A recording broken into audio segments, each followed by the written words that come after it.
নমস্কাৰ। আজি আমি আছোঁ বৰ সেউজীয়া এটা পৰিৱেশৰ মাজত। যদিও সেউজীয়া পৰিৱেশৰ মাজত আছোঁ, এটা দুখ লগা কাহিনী আজি আপোনালোকৰ আগত মই জনাব বিচাৰিছোঁ। কথা হ'ল, আজি মই দৰঙীয়া একদম খাছ দৰঙীয়াটো নকওঁ, কাৰণ কিছুমানে কমেণ্ট কৰি আছে যে দৰঙীয়াটো অলপ কমাই দিব লাগে এই ধৰণৰ কথাৰ কাৰণে। খাছ দৰঙীয়াটো মই আজি নকওঁ, দুটা মিক্স হৈ কিবা এটা হৈ থাকিব, মাত্ৰ আপোনালোকে ভিডিঅ'টো চাই থাকিব। কথা হ'ল, আজিৰ পৰা কিছু বছৰ আগতে আমাৰ ঘৰৰ ওচৰৰে এটি পৰিয়াল, যিটো পৰিয়ালৰ সৰুতেই মাক দেউতাকক হেৰুৱাইছিল তিনিটি সন্তানে। এই তিনিটি সন্তানকে ভৰণ পোষণ দি আজিলৈকে পোহপাল দি আছে তেওঁলোকৰ পেহীয়াকে। সন্তানকেইটিৰ ডাঙৰজনৰ কিছু অসুখৰ বাবে তেওঁ ঘৰতে থাকিবলগীয়া হৈছে, কোনো ধৰণৰ কাম বনত যাব পৰা নাই। মাজুগৰাকী মনোজ ডেকাৰ পঢ়াৰ প্ৰতি দুৰ্বাৰ হেঁপাহ আৰু সংগীতৰ প্ৰতিও তেখেতৰ দুৰ্বাৰ হেঁপাহ, কিন্তু সংগীতৰ এটা উপযুক্ত স্থান নোপোৱাৰ কাৰণে হয়তো তেখেতে সংগীত শিকিব পৰা নাই। এইবাৰ মনোজে মেট্ৰিক পৰীক্ষা দিলে, ধুনীয়াকৈ পাছ কৰিলে। ইতিমধ্যে চিপাঝাৰ মহাবিদ্যালয়ত তেখেতৰ এডমিশ্যনো হৈ গ'ল। আমি আশা ৰাখিছোঁ মনোজৰ শিক্ষাগত যি জীৱন আছে, অনাগত জীৱন আছে, সেই জীৱনটো সুন্দৰভাৱে অতিবাহিত হ'ব। মই এতিয়া ক'ব বিচাৰিছোঁ, যিহেতু ময়ো নিজে এগৰাকী সংগীতৰ প্ৰতি শ্ৰদ্ধা থকা এগৰাকী ব্যক্তি, সেয়েহে মই মনোজৰ যি সংগীতৰ প্ৰতি শ্ৰদ্ধা বা সংগীত শিকিবৰ কাৰণে যিটো দুৰ্বাৰ হেঁপাহ, সেই হেঁপাহটোৰ প্ৰতি সন্মান জনাই পেলাই মনোজৰ কাৰণে আজিৰ এই ভিডিঅ'টো মই উলিয়াব বিচাৰিছোঁ। মই আশা ৰাখিছোঁ আপোনালোকে ভিডিঅ'টো শেষলৈকে চাব। বহুত সময় কথা নকৈ এতিয়া আমি পোনে পোনে মনোজৰ ওচৰলৈকে যাব বিচাৰিছোঁ। এইগৰাকী হৈছে মনোজ ডেকা। আমি সকলোৱে মৰমতে ইয়াক মিথুন বুলি মাতোঁ। ই আজি কিছুদিনৰ পৰা, প্ৰায় এমাহমানৰ পৰা এটি বাঁহী হাতত লৈ অনাই বনাই ঘূৰি ফুৰিছে আৰু যি সুৰ মনলৈ আহিছে সেই সুৰটোকে দিবৰ কাৰণে চেষ্টা কৰিছে। আজি আমি মিথুনৰ সেই এটি সুৰ শুনিবৰ কাৰণে চেষ্টা কৰিম। মিথুন, তুমি প্ৰথমতে এটি বাঁহী সুৰ আমাক শুনা।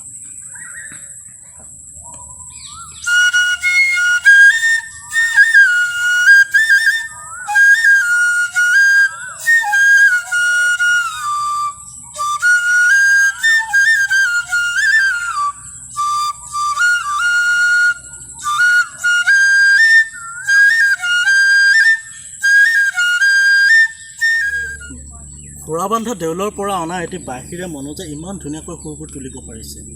যদি সঁচা অৰ্থত এটা ভাল বাঁহী, ভাল স্কেলৰ বাঁহী যদি মনোজে পায়, হয়তো ইয়াতকৈ আৰু সুন্দৰ ৰূপত বাঁহীটো বজাব পাৰিব, আপোনালোকলৈ ভাল ভাল ভিডিঅ' দিব পাৰিব তেখেতে।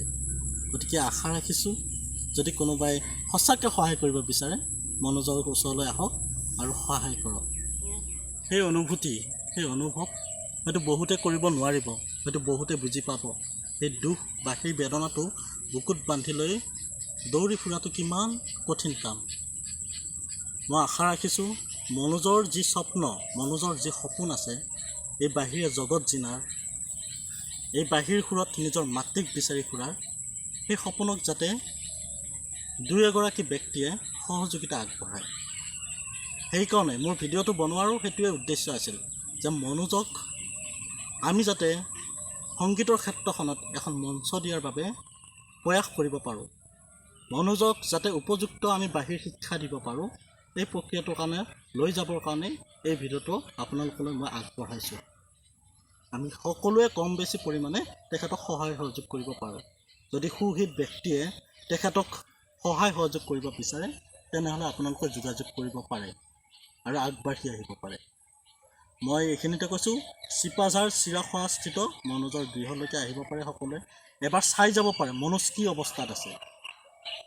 গতিকে মই সকলোকে অনুৰোধ জনাইছোঁ, যিসকলে মনোজক অকণমান সহায় সহযোগ কৰিব বিচাৰে, তেওঁলোক আগবাঢ়ি আহক। মনোজৰ পৰা মই এই মুহূৰ্তত আৰু এটি বিয়ানাম মই শুনি থাকোঁ ৰাতি ৰাতি, যে মনোজে বিয়ানাম খুব ভালকৈ বজাই থাকে। গতিকে এইবাৰ আমি অকণমান বিয়ানাম শুনিব বিচাৰিম।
ধন্যবাদ মনোজে ইমান সুন্দৰভাৱে আজি পৰিৱেশন কৰিলে তাৰ বাবে মনোজক ধন্যবাদ জ্ঞাপন কৰিছোঁ আৰু ভিডিঅ'টো চাই থকাৰ বাবে আমি সকলোকে ধন্যবাদ জ্ঞাপন কৰিছোঁ। পুনৰবাৰ কৈছোঁ মনোজক সহায় কৰিব বিচাৰিলে সকলোৱে অকণমান আগবাঢ়ি আহি মনোজক সহায় সহযোগ কৰিব পাৰে। ভিডিঅ'টো কেনে লাগিল জনাব আৰু আগলৈকে যদি মনোজৰ পৰা এই ধৰণৰ বাঁহীৰ সুৰ শুনিব বিচাৰে আপোনালোকে কমেণ্ট কৰি জনাব। মই পুনৰবাৰ চেষ্টা কৰিম মনোজক এই ধৰণত আপোনালোকৰ আগত উপস্থাপন কৰিবৰ কাৰণে। এই ভিডিঅ'টো সম্পূৰ্ণৰূপে কেমেৰা কৰি দিয়া শংকৰলৈকেও মই ধন্যবাদ জ্ঞাপন কৰিলোঁ আৰু এইখিনিতে ভিডিঅ'টো সমাপ্ত কৰিছোঁ। আৰু যিসকলে আমাৰ ভিডিঅ'টো ভাল পায় লাইক কৰিব, কমেণ্ট কৰিব আৰু আমাৰ চেনেলটো ছাবস্ক্ৰাইব কৰিব। ধন্যবাদ।